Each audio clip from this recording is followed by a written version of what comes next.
Pendengar dan pemirsa RRI Net, kesenian merupakan unsur budaya yang dikatakan tidak pernah lesu di kalangan masyarakat Gayo. Seperti tari saman, salah satu kesenian suku Gayo yang mendunia, mewakili ragam kesenian Indonesia. Selain itu, tari guel dan tari bines adalah contoh lain tarian tradisional suku Gayo. Meski demikian, di antara popularitas tarian itu, ada juga beberapa yang mesti bersusah payah untuk mempertahankan eksistensinya. Tari sining adalah salah satunya. Sining adalah tarian tradisional yang dalam keberadaannya dikaitkan dengan dua prosesi adat Gayo yang sakral. Pertama, tarian ini adalah tarian yang menjadi bagian dari prosesi membangun rumah. Kedua, sining adalah tarian pengiring untuk memandikan raja baru dalam proses pelantikannya. Pendengar dan pemirsa RRI Net, pada obrolan budaya RRI Takengon kali ini, kita akan berbincang tentang tarian yang satu ini.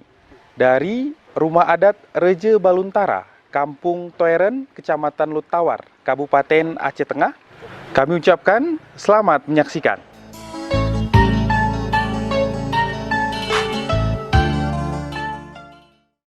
Pendengar dan pemirsa RRI Net, seperti yang kami sampaikan tadi, tari sining merupakan salah satu tarian tradisional dataran tinggi Tanah Gayo yang saat ini sudah punah. Baiklah, pada paket obrolan budaya RRI Takengon kali ini, kita akan berbincang berkaitan dengan hal tersebut. Dan pada kesempatan ini, telah hadir dua orang narasumber kita. Yang pertama ada Bang Salman Yoga, yang merupakan salah seorang budayawan dan juga peneliti yang meneliti tari sining tersebut. Ada juga Kak Anak Obat yang merupakan praktisi dari tarian tradisional tersebut. Dan baiklah, langsung saja kita ke Bang Salman ini. Tapi sebelumnya sehat Bang ya? Alhamdulillah sehat. Baik, seperti apa Bang sejarah tari sining tersebut? Baik, terima kasih. Tari sining sebenarnya adalah tarian prosesi adat yang dilakukan oleh masyarakat dalam beberapa momen adat. Salah satunya adalah tari sining ditarikan ketika mendirikan rumah adat masyarakat Gayo. Yang kedua, tari sining menjadi bagian dari prosesi pengesahan dan pertanggungjawaban seorang raja atau pimpinan wilayah dalam setiap tahun periode kepemimpinannya. Demikian. Dan itu masih ada sampai sekarang Pak sebenarnya? Sejak 1942 sebenarnya tari sining tidak pernah lagi ditarikan oleh masyarakat Gayo. Ada beberapa faktor penyebabnya, diantaranya adalah karena konflik berkepanjangan, perang kolonial, kemudian ada perang konflik lokal, dan itu menyebabkan tarian sining tidak ditarikan oleh masyarakatnya. Penyebab yang terakhir adalah ada pola perubahan kebudayaan ketika rumah adat, rumah masyarakat tidak lagi berbentuk panggung, sudah merapat ke tanah, maka perubahan ini juga salah satu faktor penyebab tari sining punah atau tidak ditarikan lagi oleh masyarakatnya. Artinya ada pola yang berubah Bang ya, dari masyarakat juga. Untuk melestarikan itu, ini seperti apa upaya sendiri dari Bang Salman dalam hal penelitian Bang? Baik, pertama kita melakukan penelitian secara komprehensif dan mendalam dengan mengacu kepada beberapa literatur, juga narasumber, mengenai eksistensi dan keberadaan tari sining dalam sejarahnya. Narasumber kita Pak Arifin Bantacut yang almarhum pada 2018 kemarin, beliau adalah saksi utama ketika tarian sining terakhir kali ditarikan di Kampung Nosar, sebuah wilayah dari Kerajaan Siah Utama, dan Arifin Bantacut almarhum adalah seorang anak raja dan dia menjadi penonton saat itu.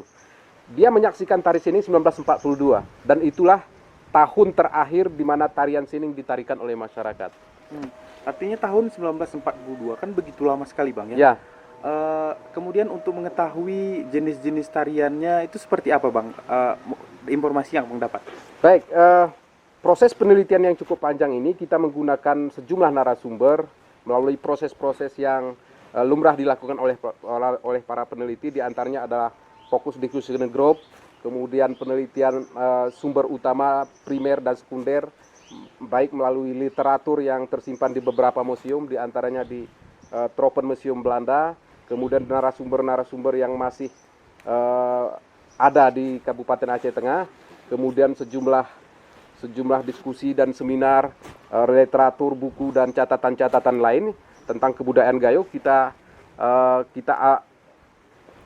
kita includekan semua, kita jadikan sebagai sumber, dan di sana kita temukan benang merahnya bahwa tari sining dulunya eksis dalam konteks budaya dan adat masyarakat, tapi kemudian akibat perkembangan pola perubahan masyarakat dan pola perkembangan kebudayaan akhirnya punah. Punah dalam artian untuk saat ini tidak bisa kita lihat lagi seperti apa bentuk tariannya, Pak? Punah dalam arti bahwa tarian sining tidak lagi ditarikan bagian dari prosesi adat. Adat mendirikan rumah dan adat pertanggungjawaban seorang pimpinan. Tapi tari sining dalam konteks performance, tarian masyarakat, tarian tradisional, saya kira masih tetap hidup dan akan dihidupkan karena dia bagian dari kekayaan budaya bangsa. Ya. Sebelum kita ke anak obat, Ya. bentuk kemudian yang menarikan ini berapa orang, Bang? Sebenarnya laki-laki kah atau perempuan? Ya, dalam sejarahnya kita menemukan tari sining ditarikan oleh dua orang laki-laki, dua orang laki-laki dewasa, dan itu ditarikan di ketinggian 8 sampai 12 meter dari permukaan tanah, tergantung tinggi rendahnya rumah adat yang akan dibangun. Ini kan? Baik, kita ke anak obat ini. Baik, karena yang merupakan salah seorang praktisi dari tarian tradisional Gayo lah, seperti itu. Melihat yang apa yang sudah disampaikan oleh Bang Salman tadi, untuk saat ini bentuk tariannya masih bisa nggak, Kak, kita kenalin ke anak muda gitu? Kalau masihnya sangat masih ya, sangat masih bisa. Jadi udah kita bikin caranya itu kemarin tuh kita udah membuat seperti workshop, udah walaupun belum secara detailnya belum, tapi untuk promosi bahwa tari sining itu kita usahakan setiap ada event acara kita mentasin tari sining. Ya, dan ini bentuk tariannya masih sama kayak dengan yang dulu ya? Kebenaran kita untuk narasumber tari sining yang dia pelaku tari siningnya sudah nggak ada. Jadi kita minta almarhum Bapak Arifin Bantacut itu melihat gerakan pada saat membuat gerakan, proses untuk membuat gerakan itu kita menunjukkan ke Pak Arifin Bantacut kira-kira gimana sih ini Pak gerakannya gitu ya. Terus kebenaran pada tahun 1972 di dalam PKA itu ada tari sining itu ditarikan sebagai tarian medley, Jadi hanya cuplikan. Nah, kebenaran di situ Bapak A.S. Kobat selaku asisten pelatih pada saat PKA itu, kita juga berproses juga di situ. Setiap membuat gerakan kita nanya kira-kira gimana. Nah, mungkin mereka hanya menunjukkan yang pernah mereka lihat tuh hampir sama, seperti itu jawaban dari mereka. Ini sudah hampir menyerupai tarian yang pernah mereka lihat, seperti itu. Apakah juga, Kak, seperti yang Kakak sampaikan tadi, bentuk tarian gerakan masih sama dengan masa lalu, Kak? Atau ada yang berubah karena juga pergerakan zaman seperti itu? Ya, kalau berubahnya itu mungkin sudah pasti ya, karena itu tadi kendalanya itu narasumber penari siningnya itu udah nggak ada. Jadi yang jadi narasumbernya itu mereka pernah menonton. Jadi pelakunya itu udah nggak ada. Jadi mereka hanya menonton. Akhirnya kita menanyakan kepada mereka kira-kira gimana. Nah, kita hanya meminta ke mereka itu teknik. Terus dasar dari tari sining itu dari Manuk Uwo. Manuk Uwo itu gimana sih? Nah, kita akhirnya mencari ciri-ciri khas yang mereka pernah lihat, seperti itu. Hanya itu yang bisa kita lakukan, Kak, ya? Karena itu, narasumbernya sudah pada almarhum. Tapi ada yang tarian-tarian tersebut kan masih diterima, Kak, ya, walaupun bentuknya memang karena tidak ada yang tahu persis gitu ya. Ya, jadi itu tadi seperti yang saya bilang, mereka mengatakan bahwa tari sining itu diambil dari Manuk Uwo. Jadi kita lebih detail melihat Manuk Uwo itu gimana sih gitu, lebih detailnya. Terus hampir rata-rata kan burung itu sama. Jadi mungkin tekniknya kakinya itu harus paralel, bentuk kakinya tuh harus seperti ini, tangannya itu harus ngembang seperti itu gitu. Ya, mungkin bisa digambarkan juga sedikit Kak, secara gerakannya seperti apa sih? Sedikit saja gitu. Jadi hampir rata-rata gerakannya itu dia lebar. Bentuknya itu sengaja kita membuatnya itu lebar karena kita membayangkan itu tadi manuk uwo tadi. Nah, jadi tangannya itu tetap lebar, terus nanti di manuk uwo itu cantik tapi gagah, indah. Nah, gimana caranya membuat tarian itu walaupun dia itu ada gerakan lembut tapi ketegasannya tetap ada. Jadi seperti itu. Iya, baik. Kemudian kita ke Bang Salman lagi. Tadi ditarikan dahulunya di mana sebenarnya ini, Bang? Baik, posisi penari sining dulunya, artinya dalam sejarahnya. Dalam sejarahnya. Dalam sejarahnya di tiang melintang dari di antara dua tiang utama. Dalam bahasa filosofi adatnya disebut dengan reje tiang. Di belakang kita mungkin kita bisa lihat ada dua reje tiang dan itu ada berelintang yang bentuknya 4 persegi panjang dan disitulah tari sining dilakukan. Tentu sebelum ada atap dan pemasangan kayu turun dan kayu silang untuk menyangga atap. Nah, di atas berelintang disebut dengan berelintang. Kalau dalam bahasa kita ya, berelintang disebut dengan berelintang, artinya berelintang itu adalah kayu besar untuk menghubungkan dua reje tiang, dua raja tiang yang menjadi penopang utama rumah adat. Nah, dilakukan di atasnya antara dua orang penari, satu di sebelah timur dan satu di sebelah barat. Dan ekspresi kedua inilah yang menjadi bagian prosesi utama dari tari sining itu sendiri. Baik, tadi juga sudah disebutkan Bang ya, bahwa di berlintang ya. Berlintang, di kayu berlintangnya ya. Ini tujuannya menari dari situ seperti apa Bang? Menurut sejarah yang dapat lah. Kalau kita mengacu kepada teknik bangunan arsitektur tradisional atau kontemporer, sebenarnya itu untuk menguji ketahanan sang reje tiang, tiang utama untuk memanggul rumah adat ini. Sekaligus untuk memastikan bahwa timbang air kedua tiang ini memang cukup dan layak untuk dijadikan rumah adat dan rumah hunian. Saya pikir keberadaan dua penari di atasnya di samping untuk memastikan kekuatan tiang-tiang ini, juga untuk memastikan posisi rumah adat itu dalam konteks sio peruntungan dalam adat Gayo. Artinya sio peruntungan dalam masyarakat Gayo, setiap rumah harus menghadap ke timur atau menyambut pertama cahaya matahari. Artinya rumah kita menghadap ke timur gitu? Iya, harusnya menghadap ke timur, filosofinya begitu. Kemudian arah ruang tengah dan dapur itu menghadap ke barat, dan itu disimbolkan dengan sebuah prosesi kiblat yang ke arah barat. Baik, biasanya berapa lama sih Bang kemudian tarian itu dilakukan? Kalau dulunya nih Bang, ya. Kalau nanti kita tanya ke Ana sekarang berapa lama gitu? Untuk durasi prosesi tari sining sebenarnya tidak kita temukan durasi yang pasti. Artinya tidak ada durasi yang pasti, 1 jam, 30 menit, 2 jam, tidak kita temukan literatur itu. Tapi yang kita temukan bahwa prosesi itu dilakukan menjelang matahari naik pagi. Menjelang matahari naik berarti sekitar jam 9 antara jam 10 sampai menjelang tengah hari. Jadi kalau 9 pagi sampai jam 12 siang itu tengah hari, maka setelah 2 jam 3 jam itulah prosesi tari sining. Karena prosesi tarian sining itu bukan hanya sekedar tariannya, tentu ada prosesi lainnya yang ada diikuti oleh masyarakat di bawah atau di bangunan di sekitar rumah adat itu. Baik, secara prosesi bisa Abang jelaskan mungkin lebih lengkap untuk kedua adat tadi Bang, yang disampaikan bahwa saat pertunjukan tarian sining ini tadi, kan ada dua tarian adat tadi, bisa dijelaskan Bang? Ya, prosesi pertama adalah mendirikan rumah adat, seperti yang saya jelaskan sebelumnya. Prosesi kedua adalah ditarikan ketika hendak memandikan seorang pimpinan atau seorang raja yang dibawa ke tepi danau atau ke tepi sungai dengan air yang melimpah. Intinya prosesi tari sining dalam konteks ini adalah untuk semacam membersihkan jasad lahir dan batin dari seorang pimpinan sebelum ia melanjutkan kepemimpinan pada tahun berikutnya. Filosofi pertama. Filosofi kedua, ada semacam prosesi pertanggungjawaban sang raja, sang pimpinan kepada rakyatnya selama setahun memimpin. Dan puncak prosesi pertanggungjawaban itu adalah sang raja atau sang pimpinan dimandikan. Prosesi memandikan sang raja inilah diiringi dengan tarian sining.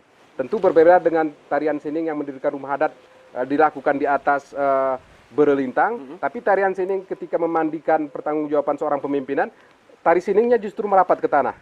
Merapat ke tanah. Tidak lagi di berlintang gitu, Tidak lagi di berlintang, merapat ke tanah, dan itu semacam tarian penghantar dan tarian pengiring bagi seorang pimpinan ketika hendak dimandikan. Ada musik pengiringnya, Bang? Musik pengiring tentu ada, dan itu dipastikan hampir semua kesenian tradisional musik pengiringnya ada. Sesederhana apapun itu, baik alat musik, baik suara musik yang dikeluarkan oleh indera manusia, mulut, tangan, dan sebagainya, juga ada alat musik yang berasal dari alam, misalnya dari bambu, dari kulit lembu, yang kita kenal dengan teganing, kegedem, dan sebagainya. Baik, kita ke Kak Ana. Tadi disebutkan Bang Salman, kalau dulunya ditarikan di berlintang rumah adat gitu, Kak ya. Untuk saat ini kan tidak mungkin lagi juga, Kak ya. Ini biasa tarinya di mana, Kak? Seperti apa? Bikinnya tetap di atas bere, cuman levelnya aja agak direndahin. Jadi kemarin bikinnya tuh sekitar 1 meteran. Ya, 1 meter 60. Nah, 1 meter. Artinya bere lagi juga gitu, Kak? Tetap di atas bere. Bikinnya tetap dia pakai tangga untuk proses dia naik ke atas bere itu tetap dipakai. Untuk saat ini, kalau tadi Bang Salman bilang kalau dulu saat matahari mulai naik lah. Kalau saat ini, Kak? Enggak lagi sih, kayak kemarin tuh malam terus dipentasin. Cuman karena itu acara udah mulai. Setiap acara dimulai. Jadi sekarang itu karena udah bukan lagi untuk prosesi adat, udah untuk pertunjukan entertain. Jadi kapan aja. Berapa lama, Kak? Waktu nggak ada kita tentuin sih, cuman yang kemarin kita bikin itu sekitar 8 menitan begitu, 8 menit. Ada ritual tertentu, Kak, sebelum melakukan? Nggak ada lagi. Jadi yang adat yang dulunya ada beberapa, mungkin untuk tepung tawar itu hanya sebagai gerakannya aja, kita bikin gerakan tepung tawar seperti itu.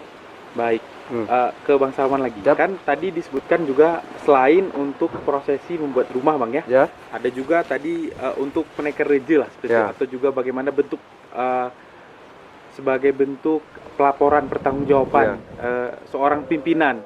Itu saat ini masih ada, Bang? Terakhir kita menyaksikan tari sining di Pendopo Kabupaten Aceh Tengah ketika pimpinan Bupati baru hasil pilkada itu disahkan dan dinobatkan secara adat di Pendopo. Sekitar bulan Agustus 2017 itu tarian sining dipentaskan bagian dari prosesi untuk menaikkan raja di Pendopo Kabupaten Aceh Tengah. Nah, kemudian juga ada prosesi memandikan raja tapi tidak diiringi dengan tarian sining. Artinya tarian sining dalam konteks formal yang dilakukan bagian dari agenda acara peralihan kepemimpinan dalam daerah itu sudah pernah dilakukan 1 kali. Sepanjang dari tahun sebelumnya, Bang, gitu ya? Sepanjang penelitian kita, baru itu yang dilakukan sekali. Ada ritual tertentu juga, Pak? Kalau tadi nggak ada. Kalau dulunya atau sama sekarang seperti apa? Sebelumnya tentu pasti ada ritual karena tarian sining adalah tarian ritual. Nah, dalam konteks kontemporer tentu sudah tidak ada ritual lagi. Kalaupun ada, itu hanya bagian dari bagaimana sebuah performance dilakukan. Ya, ritual yang biasa dilakukan sebagai pengisi acara biasanya persiapan, latihan, gladi resik. Saya kira itu bagian dari ritual penampilan secara umum di dunia kesenian hari ini. Baik, tadi juga artinya baru-baru ini ada dilakukan, walaupun hanya ketika penekar reje lah seperti itu, Bang ya. Ini tidak mengurangi eksistensinya, Bang, yang karena dulu ceritanya kan memang didulang di atas rumah gitu. Kalau mengurangi nilai mistis, nilai spiritualnya jelas pasti mengurangi, karena tarian tradisional dimanapun dalam kebudayaan apapun, dia adalah bagian dari sebuah ritual. Tentu nilainya akan berbeda dengan tarian-tarian hari ini yang hanya khusus ditampilkan sebagai bentuk hiburan, sebagai bentuk ekspresi semata. Dia tidak mengandung unsur-unsur prosesi lain di belakangnya.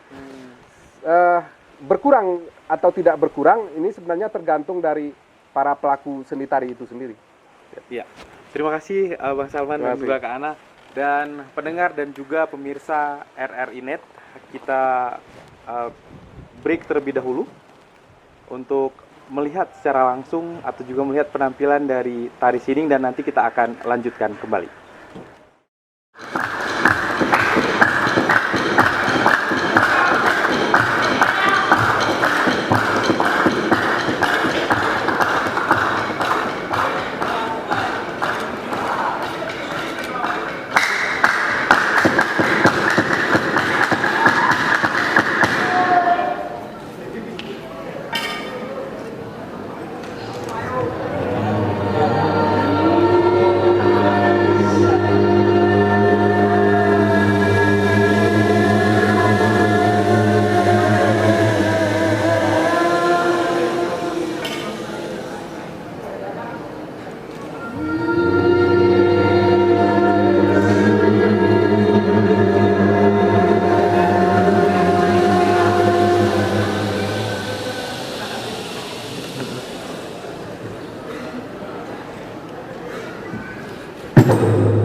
jarak opat sabi musuh kiblat itu Subhanallah ya la ilaha illallah suyan sunan sabi bertaraf lilus gulus jejik tusuk ni kau langit berbubung tegap berkantik ni kau bumi melihat penyemat umat linung belinung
Pendengar dan pemirsa RRI Net, baru saja kita saksikan secara bersama tarian sining dan masih di program paket obrolan budaya RRI Takengon bersama dengan dua narasumber kita, ada Bang Salman dan juga Kak Ana Kobat, berbicara berkaitan dengan tarian tradisional tari sining. Dan di sini juga kita langsung saja ke Bang Salman berkaitan dengan tadi juga diceritakan bahwa tarian ini dilakukan di Berlintang dan saat ini kita juga berada di Rumah Adat Reje Baluntara, Kecamatan Lalu Tawar, tepatnya di Kampung Toiren, Aceh Tengah. Dan mungkin Bang bisa juga diceritakan nih Bang, seperti apa sih awal mulanya, dari mana mulainya tarian itu dilakukan? Baik, terima kasih. Memang ini menjadi banyak pertanyaan dari pelaku seni tradisi, di mana sih tarian sining itu dilakukan pada zaman dahulu. Nah, kita kebetulan berada di satu-satunya rumah adat Gayo yang masih tersisa hingga hari ini, yang sudah berusia lebih kurang 200 tahun di bekas rumah atau bekas istana Kerajaan Baluntara, Kampung Toiren, Kecamatan Lalu Tawar, Kabupaten Aceh Tengah. Untuk lebih detailnya, mungkin kita bisa naik ke rumah Reje Baluntara. Mari.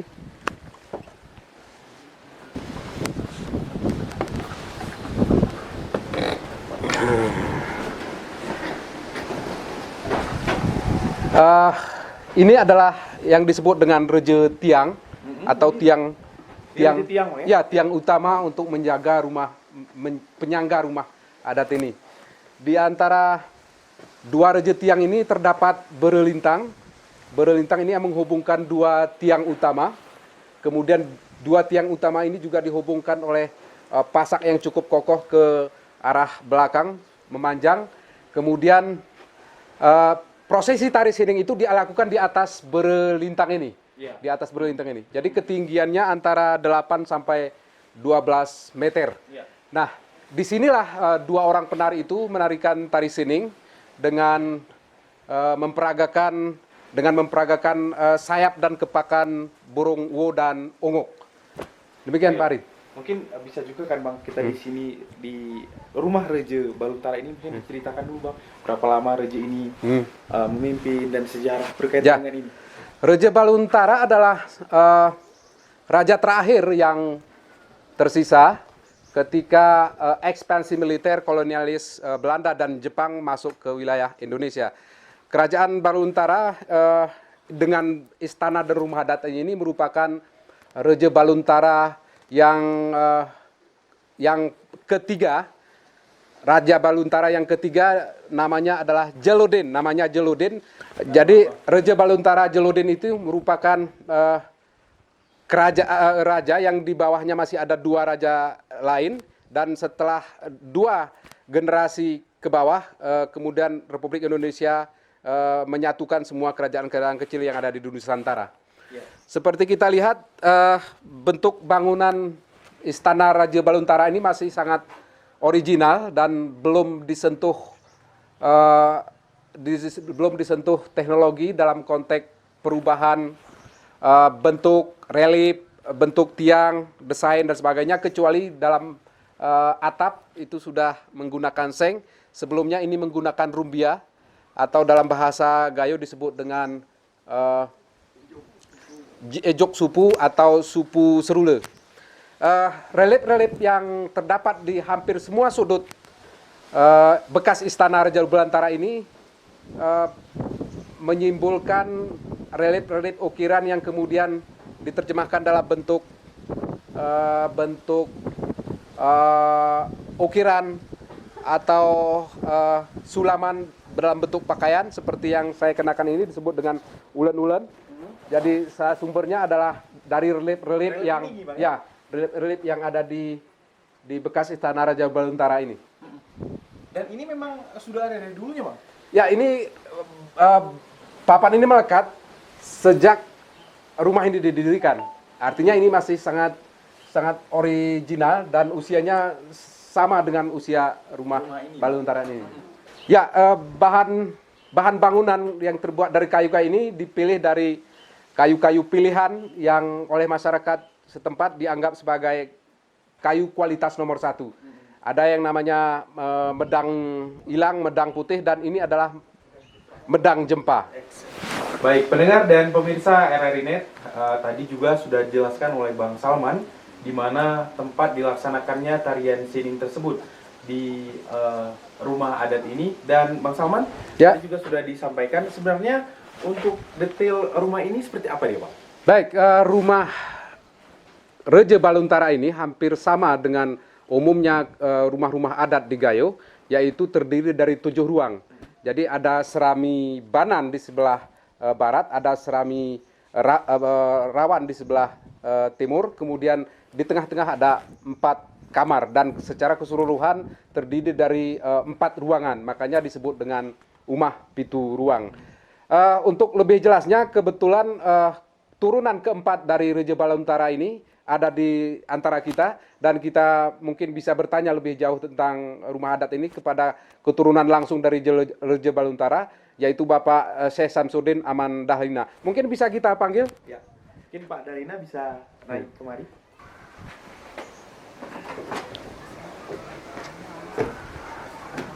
Baik, bisa di sini, Pak. Ya. Baik. Ya, baik, tadi juga disampaikan oleh Bang Salman, Pak, bahwa rumah ini sudah didirikan ratusan tahun yang lalu.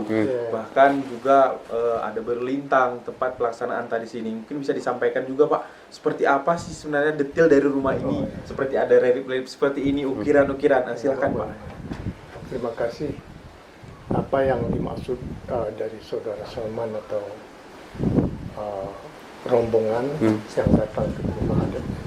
Saya sebetulnya salah satu keturunan Raja Baluntara, yaitu keturunan yang keempat.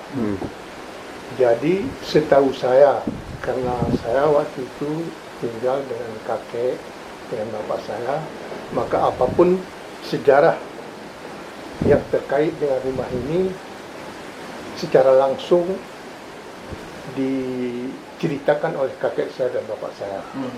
Jadi untuk selanjutnya bahwa rumah adat ini yaitu yang punya salah satu Reje Baluntara itu ialah namanya Reje R. Jeludin, salah satu keturunan dari Reje Bukit. Karena di dataran tinggi Gayo ini, mulai dari Aceh Tengah ini sampai ke daerah Aceh Tenggara, batas dengan Karo, 4 kerajaan. 1 Reje Linge, nomor 2 Reje Bukit, nomor 3 Siak Utama Nosar, yang salah satu keturunannya Abang Bening. Nomor 4 Petiamang di Belang Pijeren, yaitu yang di bawahnya dia ada sebagai pemerintahan di sana, mulai dari Isis sampai ke Aceh Tenggara, yaitu batas dengan Karo.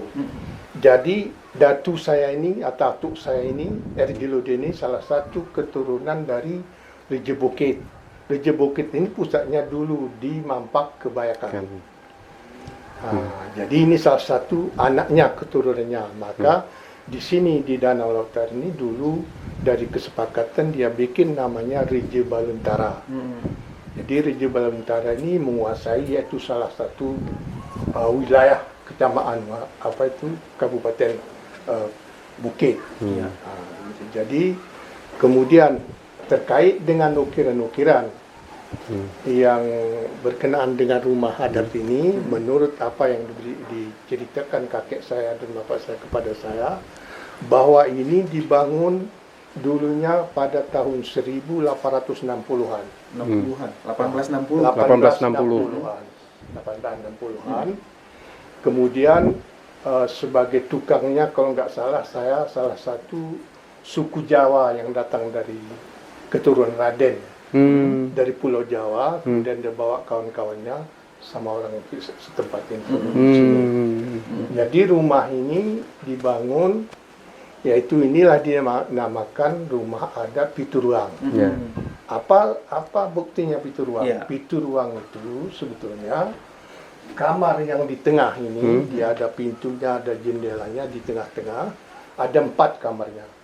Kemudian di samping kiri bagian baratnya satu ruangan blong, kemudian di kanan satu Timur, lagi ya. ruangan blong di bagian timur. Ini yang di bagian kanan kaum bapak, yang di sebelah kiri kaum ibu kalau Ya. ada acara arisan ataupun kenduri. Kemudian di depan itu lepau Ya. kalau bahasa Gayo. Ini lepo ya. Lepo namanya ini. Dengan ini kalau kita kira dia menjadi 7 kamar 4, ruangan timur 1, 5, barat 1, 6, kemudian di depan itu maka dibilang rumah ini rumah pitu ruang, 7 ruang maksudnya. Baik.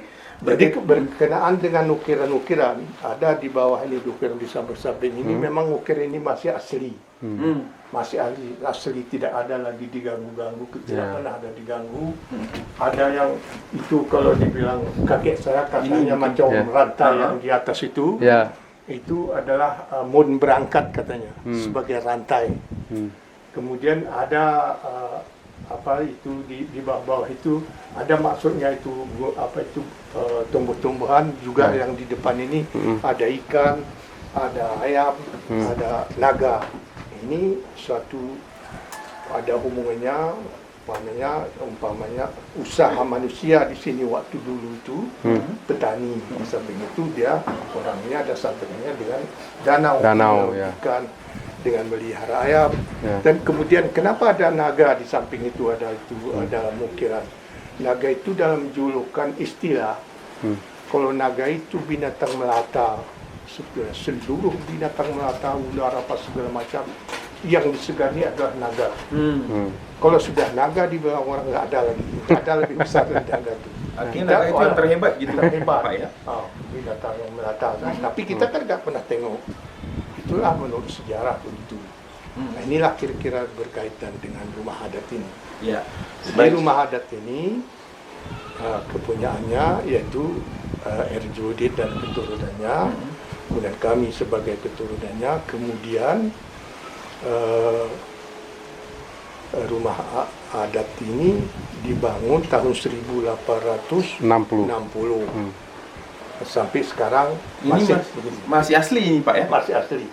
Kalau menurut LIPI, setahun yang lalu datang di seluruh Indonesia kemari ketemu sama saya, katanya rumah bapak ini masih asli.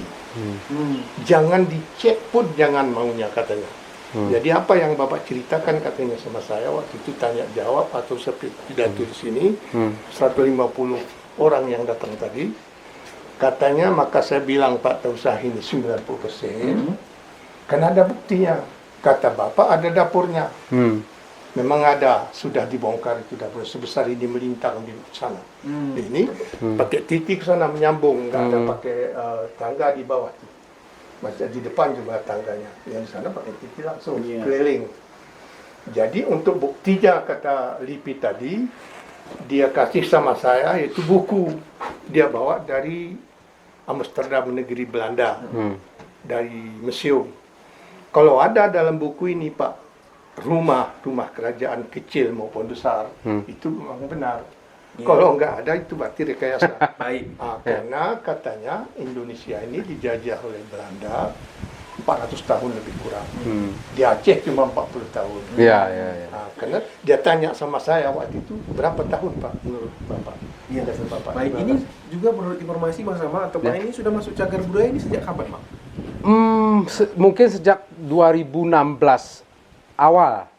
Awal. Ini sudah menjadi bagian cagar budaya yang diusulkan oleh Balai Pelestarian Nilai Budaya dan Sejarah BPNB Provinsi Aceh dan Sumatera Utara. Artinya ini sudah menjadi bagian warisan budaya nasional seperti itu? Ya, sebenarnya sudah menjadi bagian warisan budaya nasional sehingga operasional, pemeliharaan, kelestarian, bahkan yang terkait dengan pengembangan dari situs cagar budaya rumah adat Baluntara ini sudah masuk ke anggaran pemerintah pusat melalui dinas sosial. Karena saya sambung bicara sama kan bahwa sekarang kami salah satu keluarga kami mendapat apa itu honor dari tunjangan. dari Ya. Ini pagar-pagar ini berapa tahun yang lalu saya masih tinggal di sini waktu itu bikin dari Banda Aceh itu, dari kebudayaan Banda Aceh. Sampai seminggu di sini orang tuh bikin tuh keliling itu. Jadi waktu itu dia janji katanya ini tuh mau dia turap nggak datang sampai sekarang ya. Cuma ini dia amanahkan sama saya, jangan diganggu. Ya. Jangan dicet. Ini kalau umpamanya ini macam apa ini. Ya sekarang ini katanya kalau jatuh kalau diganti jangan dirubah apanya itu ukirannya. Umpamanya diganti papannya jangan sempat dirubah ukirannya katanya. Tapi ini belum pernah diganti, Pak? Belum pernah. Belum pernah, insya Allah. Nah ini tangganya pun masih asli ini. Kan ukirannya mungkin cuma karena udah ada busuk-busuk maka di semen bawah itu. Maka di sana udah agak patah sedikit kan. Itu kira-kira ceritanya.